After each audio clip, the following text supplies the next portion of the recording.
Hello, welcome back. Today we've got another £200 worth of 10p's we're hunting through. We've got a bag of bag bags and a bag of seal bags. So it'll be interesting to see which bag gives us the best find. Sometimes with bag bags can be very, very lucky.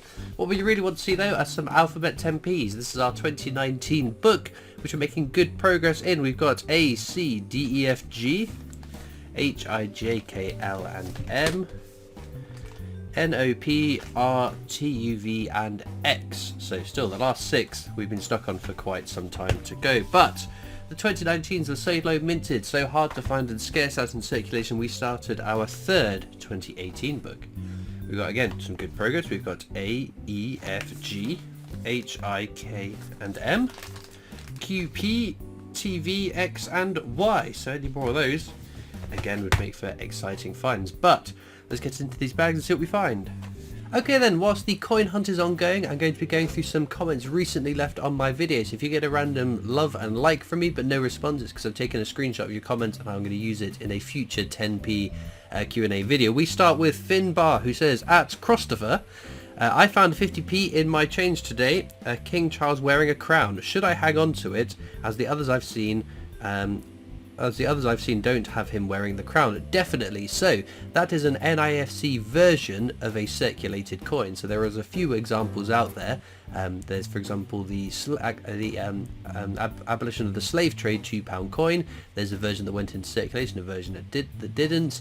The Navy Centenary, Magna Carta, Battle of Britain, which have the alternative portraits which weren't circulated, and then the Coronation 50p like the one that you had with the crowned portrait, which was not put into circulation, and my good friend and fellow coin tuber Grossy Coin Hunts, who found the Platinum Jubilee with the alternative obverse, the Queen on horseback, that he found in one of his hunts recently as well. So it's a great example of versions of coins that you should be looking out for. And the number of those seem to be growing and growing and growing. What has happened here is the coins minted for collectors to buy, the little brilliant uncirculated packs, sometimes they have differences in the designs, whether that's the reverse or the obverse.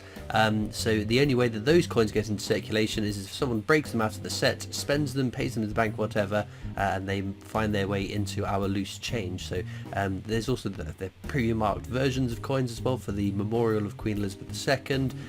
The 2023 definitive sets have got Tudor crown privy marks, which shouldn't be on the ones in circulation. So there is a growing list, and it's all getting a bit spiderwebby as to trying to recall which ones you need to check for certain things and which ones you don't. Oh, the 2019 restrikes as well, just to name another 10 that you need to look out for. Anyway, a very good find and congratulations, I'm very jealous. Malky Baby Chips Gravy, my goodness, what a name that is, says, I recently went through my Shakespeare Tragedies coins and found 3 with the edge inscription error. Didn't think they could be worth £120. I'll be holding on to them for now. So yeah, that is very, very nice to have come across 3. I think I found 1. I think those in the north seem to have found them first and found them in the largest quantities, but I still check because again, it'd be great to find another one of them. The £120 price tag is based off of a sold listing in RWB Auctions, last coin auction, so the sister company to the company I work for. There was a Shakespeare Tragedies with the edge inscription error that ended up selling for £120. I'm hoping we can secure a second one to put into the September specialty coin sale, because if it goes for a similar amount, then that sort of sets it as a potential price rather than just an outlier, which is quite a bit more than what other people have paid sort of on eBay for them. But no, very exciting times for sure. Right, Andy says, hi Christopher, quick question, do you have a complete date run of annual sets? No, I don't. Unfortunately, with the annual sets, there are a couple of pinch point years. The one that jumps to mind, of course, 2009, that is far more expensive, and then some of the more recent ones as well. If you didn't pick those up, some of those have sort of rocketed in price, even the brilliant uncirculated sets. It's not something I've gone back and bought because there's lots of silver proof individual coins I'd like to go back and buy before I then focus on those. But my father has a great big date collection of proof and brilliant uncirculated coins, so if I ever need one to have a look at or for whatever purpose, I know that he's got them stashed away as well. Right, iSam3000 says, I tell you what, I quite like the idea of the 10p hunts being voice-overed. I think it works for this kind of video. I love your content and you got me looking at my change more closely. Thanks for that. Well, I'm glad you like the format of these videos. I can't remember, I think this might have been the one where for half of the video you didn't see me because I had a bit of a bug with my recording software, which I think I have finally figured out and prevented because I haven't had the issue rise up again more recently. But I'm glad you like doing the 10p hunts this way. Hertog von Berkshire says, do I understand correctly that there is a Paddington at the station? What? Do I understand correctly that there is a Paddington station and a Paddington Bear? Oh, I see. Yes, so London Paddington is a train station in London, one of the big hub train stations, and there is also Paddington Bear too. And at Paddington Station, if you go there in person, there is a statue of Paddington Bear as well. I think this time last summer, because I went to London for a few days for my birthday last year, which is rapidly coming up.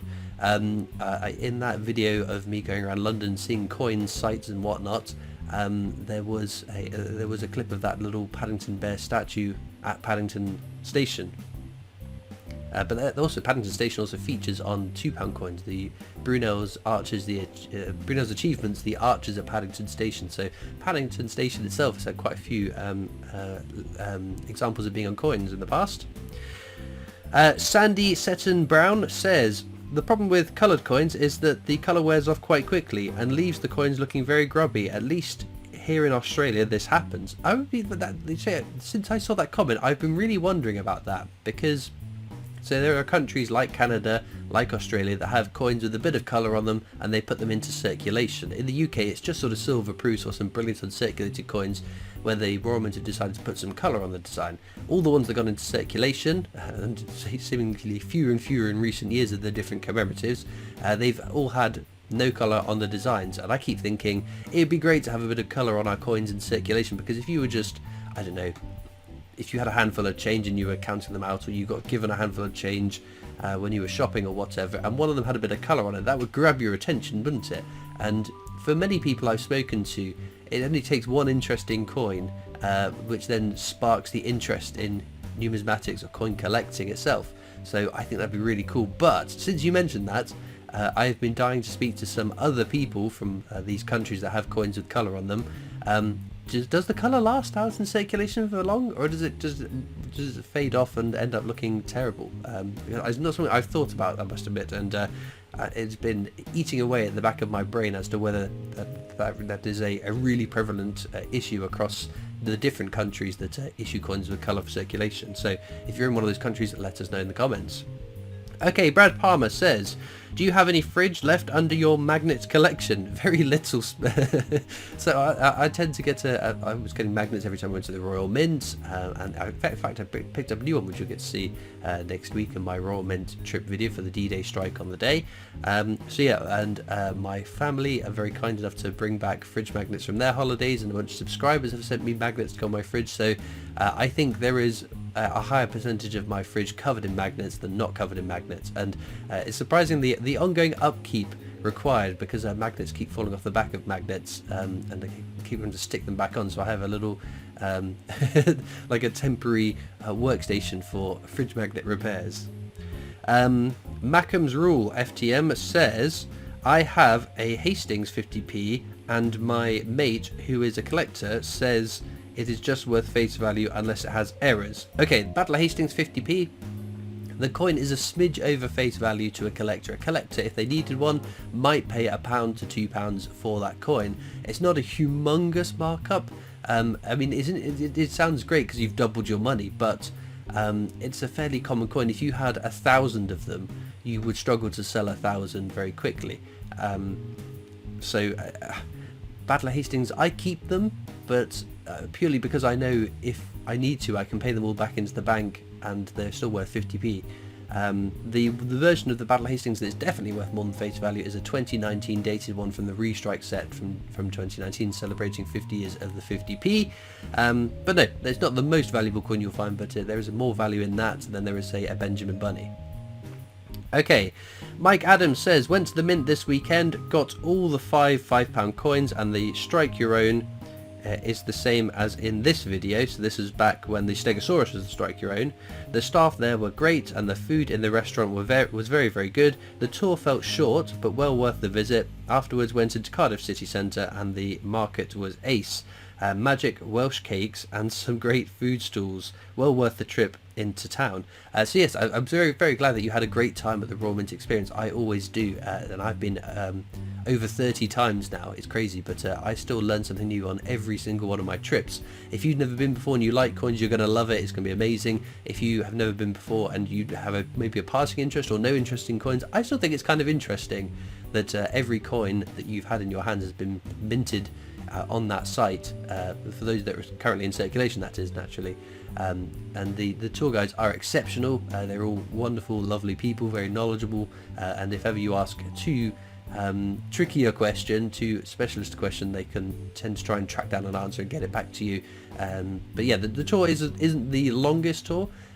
Sometimes on the weekends when you get to go onto the on the other side of the big glass wall where you look at the striking machines and get to go onto the warehouse or the factory floor, that can add a bit of time onto the tour, but the benefit is that bit is all you're taken around the tour, and then you are let loose in the Royal Mint exhibit and you can spend hours in there, or you can walk straight out the door. So it is a great day out. It's a little bit tricky to travel to if you don't drive, though, is the only comment that I would make.